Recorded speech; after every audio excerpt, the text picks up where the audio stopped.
When we had gotten a little bit away from the storm and away from the chaos of just jumping and reacting to immediate emergencies, we were able to see the depth of the impact on people.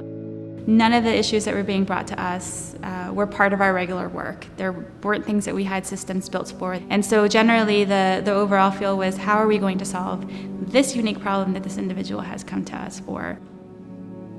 We were able to use maps that showed the layering of social vulnerabilities, and that led us to the northeast quadrant of Houston, where we had been focusing our home repair on. Immediately after the storm, we did outreach with some of our community partners. We were there for 8 hours and couldn't serve all the families who were there. So we invited them to our homeownership center.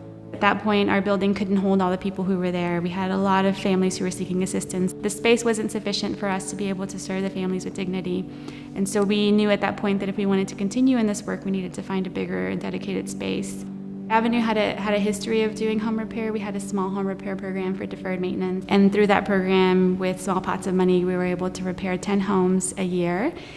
With our Harvey program now, we're on schedule to repair 200 homes in about the same time frame. We ended up focusing on mobile home families because they are categorically ineligible for FEMA. And so we didn't have any idea how to work with home repair for mobile homes, but we've had to build that expertise and find vendors and contractors to help us with that. But as of now, we're the only home repair agency in Houston repairing mobile homes.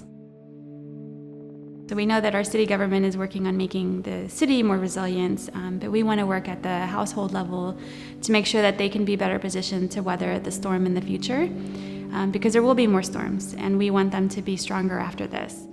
I garden, and prior to Harvey, I watched the weather really intensely to see when the rain would come, and rain was a good thing. I realized recently when I was doing laundry at home, it started pouring really hard that I got a little scared. What about those families, and are they experiencing fear and trauma right now? Because I know they have to. When they hear the rain coming down and they hear the thunder, they're reliving the experiences that they had during Harvey, and they're watching the water come up.